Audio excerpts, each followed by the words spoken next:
할렐루야. 아멘.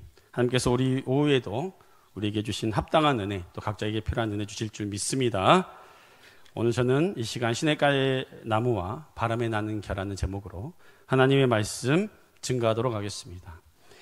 오늘 말씀은 시편 1편의 말씀입니다. 여러분들이 시편 1편의 말씀에 대해서는 아마 자주 설교를 들어봤을 것입니다. 오늘은 평소에 여러분들이 듣지 못하던 내용으로 하나님 말씀 증거하겠습니다. 원래 제가 세우려고 했던, 처음에 잡으려고 했던 제목이 복 있는 사람은 이라는 제목이었는데 그게 너무 제목이 흔한 것 같아서 제가 제목을 좀 바꿨습니다. 제목을 뭐라 그랬다고요? 시냇가의 나무와 바람에 나는 겨. 시냇가에 심은 나무는 뿌리가 깊이 내려가 있기 때문에 흔들리지가 않죠. 그러나 바람에 나는 겨는 바람만 불어도 어떻게 되는 거예요?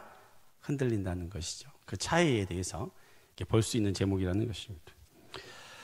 그러나 사실 제가요, 오늘 이 본문을 통해서 정말 증거하고 싶은 메시지는요, 이겁니다. 복됨에 관한 본질적인 내용에 관한 것입니다. 도대체 복이 무엇인가? 정말 복이 무엇인가? 이거에 대해서 말씀을 증거하고 싶습니다. 시편 1편은요, 시편 전체의 서론입니다. 첫 장이 중요하죠. 그래서 이 서론에서 뭘 얘기하고 있냐면 이 1편은요, 인간이 참 행복을 누리는 복된 길과 또 그렇지 않은 사람에 대해서 내용을 밝혀주고 있습니다. 비교하고 있다는 것이죠. 시편이 총 몇 편으로 되어 있는지 아십니까? 150편으로 되어 있습니다. 그래서 편들을 다 모아놨다는 것이죠. 그런데 그 중에서 거의 절반이 누가 썼냐면 다윗이 썼습니다. 다윗. 그래서 반 정도가 다윗이 쓴 시라는 것이죠. 시편 1편 1절이 뭘로 시작하냐면 복 있는 사람으로 시작했다가 마지막에 뭘로 끝납니까? 6절에 망하리로다 라고 끝나요. 자, 시작은 뭐였어요? 복 있는 사람. 마지막은 뭐예요? 망하리로다. 그렇죠?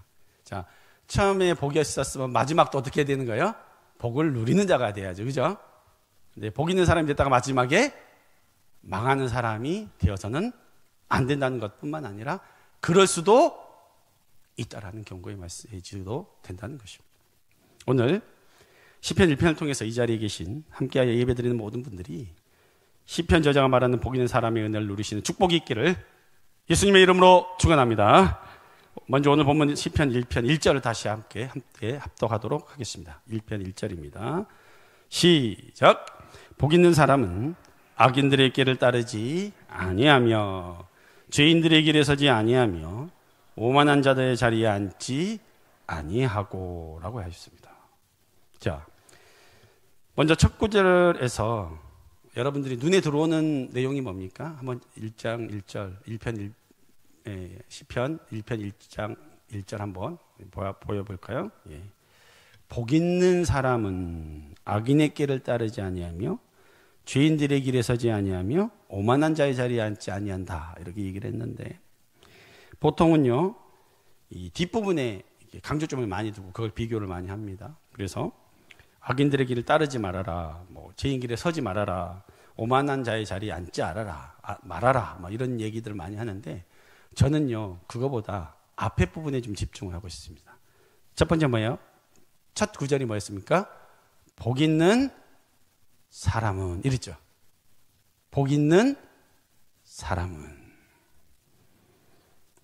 이 구절을 잘 보시면요, 복을 받으려면 복이 임하게 하려면이 아니라는 거예요. 뭐예요? 복이 있는 사람은 이렇게 말을 했다는 것입니다. 이게 무슨 차이일까요? 무슨 차이일까요? 복을 받을 수도 있는 사람, 복을 받을 예정인 사람이 아니라 뭐예요? 이미 복을 가지고 있는 사람이라는 거예요. 지금 그렇게 정의하는 겁니다. 복 있는 사람은, 그죠? 그러면 복 있는 사람은 도대체 어떤 사람이냐? 많은 얘기를 했지만 결국 2절에 뭐라고 하면 2절도 같이 한번 읽어볼까요? 2절 시편 1편 1장 2절 한번 같이 읽어볼까요? 2절 시작. 오직 여호와의 율법을 즐거워하여 그의 율법을 주야로 묵상하는 자다. 이게 뭐예요? 복 있는 사람은 뭐라는 거예요? 중간 다 빼고 뭐예요? 여호와의 율법을 즐거워하고, 그죠? 또 뭡니까? 그의 율법을 주야, 밤낮으로 어떻게 한다는 거예요? 묵상한 사람이 복된 사람이다라고 정의를 했습니다. 이 말은요, 복 있는 사람은, 그런 존재는 한마디로 하나님하고 교제하는 사람이라는 거예요. 하나님과 동행하는 사람이라는 거예요. 주야로 묵상한다는 것은 하나님의 말씀 안에서 그분의 뜻을 쫓아가는 사람, 하나님과 동행하는 사람이라는 뜻이라는 것입니다. 사랑하는 성도 여러분, 우리는 복받은 사람으로 태어났을까요? 아니면 살면서 복을 누리는 사람으로 변해가는 것일까요? 또 한번 질문을 한번 해봐야 될 것 같습니다. 다시 1번, 우린 태어날 때부터 복을 갖고 태어났다. 1번입니다. 자, 2번, 우리가 살면서 복받을 만한 사람으로 이렇게 변해가는 것이다. 자, 1번하고 2번입니다. 자, 1번. 네, 1번. 예, 1번. 자, 2번. 네, 2번. 예, 그래요. 좋습니다. 손 들어주셔서 감사합니다. 답은 뭘까요? 1번입니다. 우리는요, 태어날 때부터 복을 가지고 태어났습니다. 제 말이 아닙니다. 성경이 있습니다. 우리 한번 봐볼까요? 창세기 1장 27절, 28절. 아마 지금 화면으로 준비 아마 되어 있을 수 있을 텐데요. 창세기 1장 27절하고 28절 우리 한 목소리로 읽어볼까요? 시작. 하나님이 자기 형상, 곧 하나님의 형상대로 사람을 창조하시고 남자와 여자를 창조하시고 하나님이 그들에게 복을 주시며 하나님이 그들에게 이르시되 생육하고 번성하여 땅에 충만하라. 땅을 정복하라. 바다의 물고기와 하늘의 새와 땅에 움직이는 모든 생물을 다스리라 하시니라. 맞아요, 틀려요? 하나님이 우리를 창조해 놓고 너희들 어떻게 사냐 본 다음에 복을 주신 게 아니죠. 어떻게 하셨습니까? 만들자마자 복을 주셨어요. 그리고 사람은요, 어디서 찌그러져서 사는 게 아니라 어떤 인생을 살라는 거예요? 다스리고 정복하고, 그죠? 통치하는 인생을 살라고 했어요. 근데 그렇게 뭔가 리더로 살고 다스리고 정복하는 인생을 살려면 하나님의 복이 있어야 됩니까? 없어야 됩니까? 있어야 되죠. 그러니까 하나님은 먼저 복을 주신 거예요. 그리고 그런 인생을 살라고 하신 거예요. 네가 이런 인생을 살면 내가 복을 줄게가 아닙니다. 이미 복을 주시고 그렇게 살라고 명령을 하신 것입니다. 그런데 우리 인간이 그렇게 살지 못한 이유가 뭡니까? 죄를 짓고 하나님의 뜻대로 살지 못하니까 에덴 동산에서 어떻게 됐어요? 쫓겨나 버렸잖아요. 죄가 그 모든 것을 끊어내버린 거예요. 이 복을 누리지 못하게 만들어 버렸다는 것입니다. 그래서 하나님과 멀어진 인생이 돼버렸기 때문에 죄 속에서 파묻혀서 사는 인생들이 되어버렸다는 것이죠. 그렇기 때문에 우리는 뭐냐면요, 이걸 분명히 알아야 되는 거예요. 인간은 뭐다? 태어날 때부터 복을 가지고 태어난 인생이다. 그렇기 때문에 우리는요, 중국인들처럼, 중국인들 아시죠? 집 앞에 가면 문 앞에 대문에 복복자를 반대로 써서 붙여놨습니다. 왜? 복을 떨어져라 그거예요. 자기 집에 복이 떨어지라 그거예요. 그래서 복복자를 한자로 쓰고 그 반대로 거꾸로 붙여놔요. 복이 임하게 해달라고. 그분들은 하나님을 믿지 않기 때문에 그렇게 하는 거예요. 그러니까 우리는요, 믿는 사람들은 무당 찾아갈 필요도 없는 거예요. 부적 써붙일 필요도 없는 거예요. 복채 줄 필요도 없는 거예요. 이미 여러분들이 복된 인생들입니다. 그걸 믿으십니까? 그걸 믿으면 달라지는 거예요. 그걸 믿으면 달라지는 거예요. 성경을 자세히 보면요, 서로 연결되어 있는 책들이 있습니다. 방금 우리가 읽었던 책이 뭐였습니까? 복에 관해서 어디에서 나왔었어요? 창세기 1장 27절에서 28절에 나왔죠. 시편 1편에도 가장 처음에 시작을 뭘로 한 거예요? 복에 대해서 시작했잖아요. 그래서 뭐냐면 창세기 1장은요, 시편 1편하고 연결이 됩니다. 서로 짝꿍이라는 거예요. 이렇게 연결이 돼 있다라는 거예요. 그런데요, 이 시편이 150편이 있는데 이게 어디하고 짝을 이루냐면 모세 오경하고 짝을 이룹니다. 모세오경이 뭐예요? 창세기, 출애굽기, 레위기, 민수기, 신명기. 이 모세오경이 시편하고 연결이 된다는 거예요. 근데 여러분, 시편이 뭐냐면요, 한 권이 아니에요. 시편은 이렇게 보면 한 권으로 보이지만 이게 한 권이 아닙니다. 5권을 묶어놓은 거예요. 그래서 이 권수가 어떻게 되냐면 이런 거죠. 순서대로 보면은 1편부터 41편이 1권이에요. 1권. 책자로 보면. 그럼 2권이 뭐냐면 2권은요 42편부터 72편이 2권이에요. 그리고 지금 3권은 73편부터 89편이 3권. 그 다음에 4권은 90편부터 108편이 4권. 5권은 107편부터 그 이후부터 150편까지가 5권이 된다라는 거예요. 그러니까 이렇게 묶어서 5권이에요.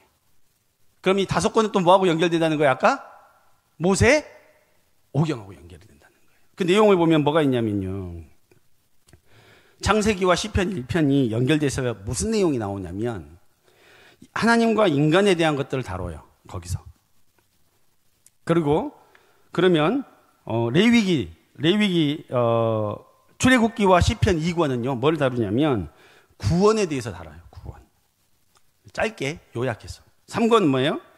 레위기는 시편 3권하고 연결이 되는데 거룩에 대한 주제를 다루고 있다는 것이고, 민수기와 시편 4권은요 광야 같은 인생의 희로애락에 대해서 다뤄요.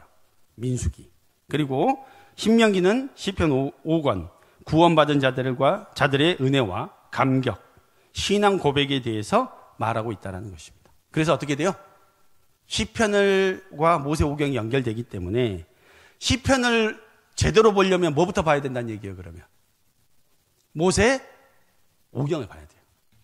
모세오경을 공부를 잘하면 시편을 보는 눈이 달라지고 깊어지고 제대로 이해할 수가 있다는 것입니다.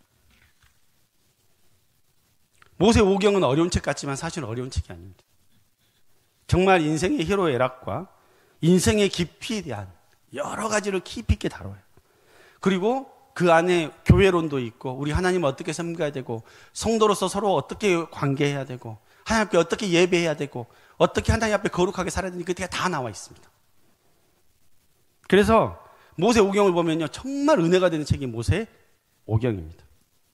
아마 저와 새벽에 지금 민수기를 보시고 계시는 분들이 계세요. 그런데 그 민수기를 보고 계신 분들이 지금 제가 무슨 말 하는지 아마 이해하실 겁니다.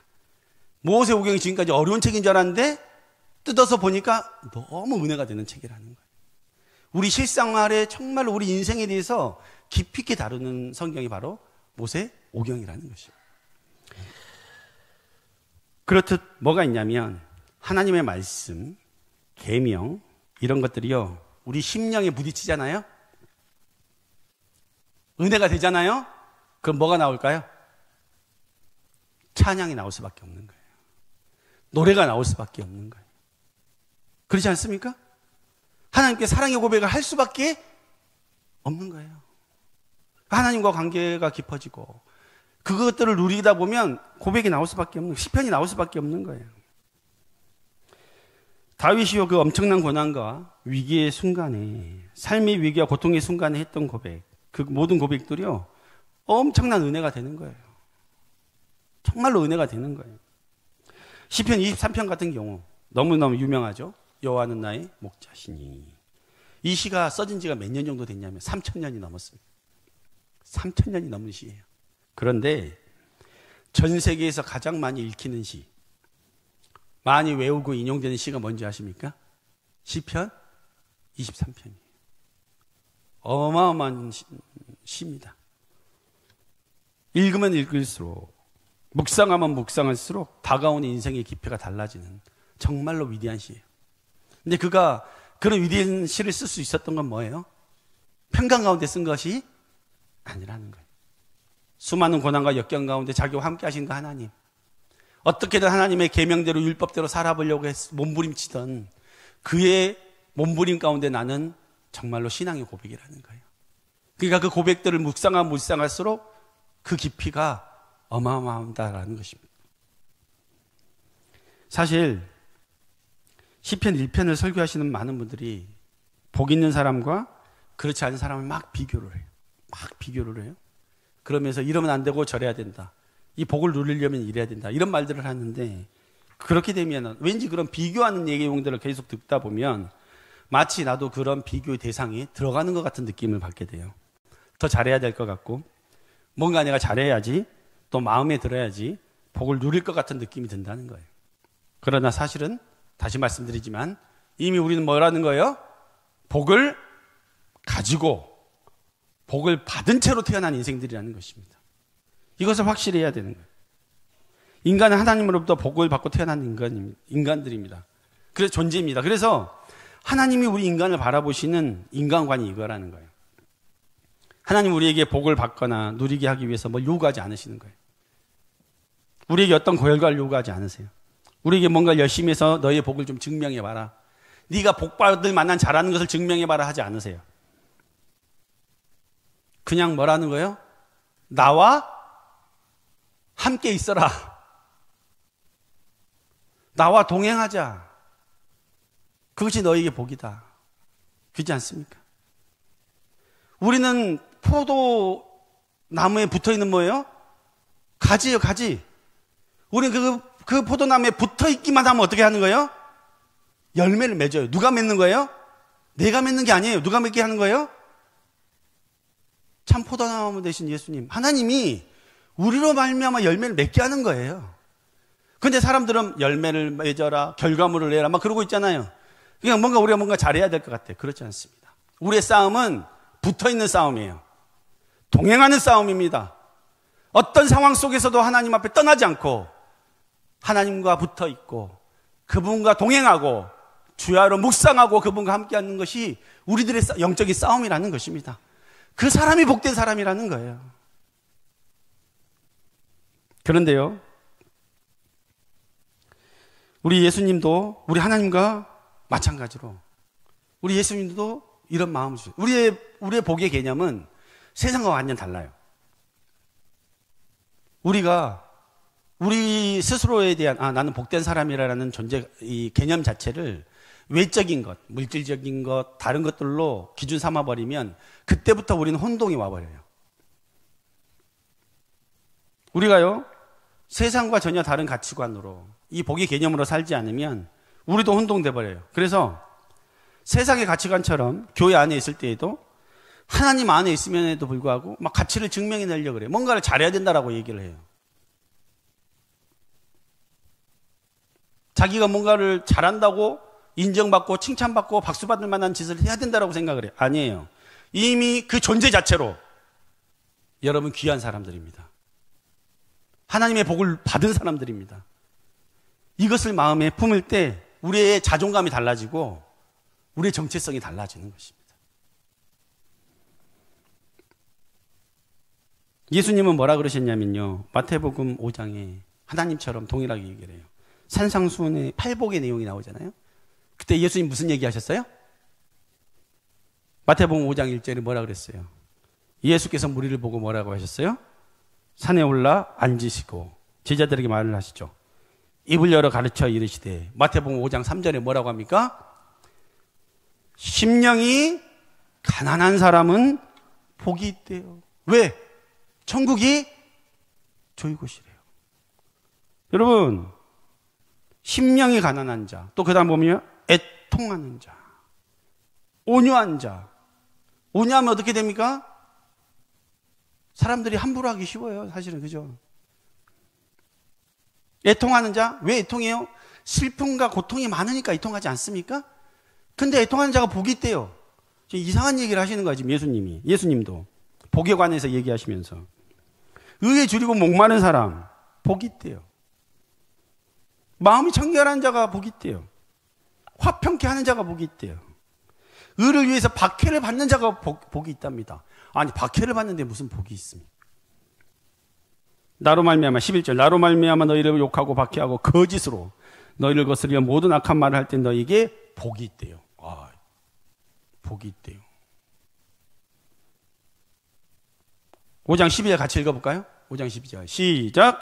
기뻐하고 즐거워라. 하늘에서 너희 상이 큼이라. 너희 전에 있었던 선지자들도 이같이 박해하였느니라. 자, 예수님도 이 복에 대해서 얘기하시면서 우리가 생각하는 세상의 복의 개념과 다른 말을 합니다. 그런데 이렇게 말씀하신 이유가 있습니다. 왜 이렇게 말씀하시냐면, 우리가 고난을 받고 어려움이 있어 봐야 하나님을 찾아요. 사람은 등 따숩고 배부르잖아요. 하나님 안 찾습니다. 기도 안 합니다. 철저하게 무너져 봐야 하나님 찾게 되는 거예요. 자기 힘으로 아무것도 할 수 없다는 것을 깨닫게 된 사람이 하나님 찾게 되는 것입니다. 나의 건강도 하나님께서 지켜주시지 않으면 내가 5분도 서 있을 수 없는 사람이라는 인정한 사람이 하나님 앞에 기도하면서 하나님 제게 건강을 주시옵소서, 오늘도 저를 지켜주시옵소서, 그렇게 기도하는 것입니다. 고난이 유익인 이유는요, 우리가 고난과 실패를 통해서 하나님 찾게 되기 때문이에요. 하나님과 가까워지기 때문이라는 거예요. 그렇지 않으면 우리 하나님 찾지도 구하지도 않는 인생이 된다는 거예요. 저도 아마 이런 저에게 있었던 인생의 고난과 역경이 없었으면 세상의 부와 명예와 성공을 쫓아 살았을 것 같아요. 그러나 그 고난이 나에게 유익이 됐던 것은요, 내가 결국은 하나님을 찾은 인생이 된 거예요. 하나님을 찾다 못해 그냥 하나님께 내 인생을 맡긴 사람이 됐습니다. 근데 저는 너무나 행복합니다. 저는 너무나 복받은 인생 같아요. 저는요, 세상에서 성공과 부를 쫓아 사는 것보다 하나님 나라의 문지기로 사는 하루가 더 행복하다는 진실되게 고백을 할 수 있는 사람이 되었어요. 그래서 이제 저도 주야로 하나님을 찾고 묵상하고 구하고 하나님과 동행하는 인생이 되었습니다. 그래서 저는 행복해요. 그래서 저는 복된 인생이 된 것 같아요. 하나님 안에서 살아가는 것은요, 세상 부귀와 명예로도 바꿀 수 없습니다. 주 예수보다 더 귀한 것은 없다라는 그 고백이 저와 여러분에게 있기를 축원합니다. 예수님은요, 인생의 희노애락 가운데 신음하는 모든 사람들의 구원자로 오셨어요. 그러나 사람들은 예수님을 건축자에 버린 돌처럼 버려버렸어요. 예수님 필요 없대요. 내가 왜 죄인이냐요. 그러나 인생의 밑바닥에서 신음하는 사람들, 그 누구도 도와줄 사람이 없는 연약한 사람들, 스스로 구원할 수 없는 사람들, 그 병든 자들에게 우리 예수님은 소망이고 구원의 빛이 되시는 것입니다. 여러분에게 우리 예수님이 유일한 구원자시고 소망 되심을 믿으십니까? 이 안개와 같은 인생 여정에서 잠깐의 고난과 역경이 있을 수는 있지만 이미 우리를 구원하시고 또 구원받아서 평생 영생을 누릴 하나님의 자녀들이 이미 우리는 되었습니다. 하나님을 가까이 하는 사람들에게 주신 놀라운 동행의 복, 기도의 응답의 복이 우리 안에 이미 주어졌다라는 것입니다. 이것은요, 세상이 이해할 수도 없고 깨달을 수도 없어요. 세상이 말하는 복과 너무 달라요. 그들로 인해는 뭐냐면 새벽에 피곤하면 뭐예요? 자야 되는 거예요. 근데 우리는 어떻게 해요? 눈을 떠서 와요. 기도하러 오는 거예요. 그 사람들에게는요, 주말에는 장사를 더 해야 돼. 왜냐? 대목이니까. 근데 믿는 사람들은 어떻게 해요? 그날 문을 닫는 거예요. 그리고 하나님을 예배하는 거예요. 돈 1원도 나오지 않는 일인데 와서 봉사하고 헌신해요. 왜? 그게 복이라고 믿기 때문에. 하나님과 동행하는 것이 복이기 때문에. 성가대 찬양하고 차량 봉사하고 예배 때 예배를 위해서 걸레질하는 그 모든 것들이 하나님 안에서 이미 우리에게 주신 복이라는 거예요. 하나님이 기억하시는 아름다운 복이라는 것입니다. 하나님과 만나고 교제하고 예배드리는 것이 엄청난 복임을 믿는 사람들, 하나님과 동행하기를 원하는 사람들이 될 때 우리는 이 하나님과의 이 놀라운 관계 회복을 통해서 그 놀라운 은혜의 복을 누리는 여러분 될 줄 믿습니다. 세상은 악인들이 다 가진 것 같고 악한 사람들이 더 잘 되는 것 같지만 결국요, 하나님과 함께하고 하나님을 가까이하고 주의 뜻을 따라 쫓아가는 사람들에게 최후 승리를 주심을 믿으시기 바랍니다. 다윗이 그 증거입니다. 이 시대의 다윗과 같이 끝까지 주님을 붙잡고 승전가의 노래를 부르고 하나님의 복이 어떤 것을 세상에 보여주시는 주의 귀한 권속들 되시기를 축원합니다. 말씀의 결론을 맺겠습니다. 시편 1편은요, 복을 받을 사람들, 복을 받고 태어난 인생들에 관한 거예요. 돈 명예를 따르지 않는 사람들, 도리어 하나님을 가까이 하고 그분을 따르는 사람들이라는 인생의 선택을 하라고 권고를 하시는 거예요. 악인들의 모습과 하나님의 사람들의 모습이 너무나 차이가 난다라는 것을 오늘 본문 제목을 통해서 제가 말씀드린 거예요. 당신은 시냇가에 심은 나무와 같은 사람인가? 흔들리지 않고 하나님을 바라보고 그 안에서 영적인 것들을 공급받고 은혜를 공급받고 그 안에서 흔들림 없이 사는 사람인가? 아니면 세상의 돈을 따라 명예를 따라 시류를 따라 흔들리며 바람에 나는 겨와 같은 인생을 살 것인가? 인생의 풍랑 앞에서 좌절하고 주절하고 두려워하고 떨고 흔들흔들거리는 인생이 아니라 나의 인생의 생사화복을 누가 갖고 계시다? 하나님 갖고 계시다는 믿음을 가지고 흔들리지 않게 살아가는 거예요. 지금 죽어도 천국 간다는 믿음을 가지고 살아가는 인생이 되는 것입니다. 그거보다 복된 것이 어디 있습니까? 다 두려워할 때 난 두려워하지 않아. 그런 다른 믿음이 여러분에게 있어야 되지 않겠습니까?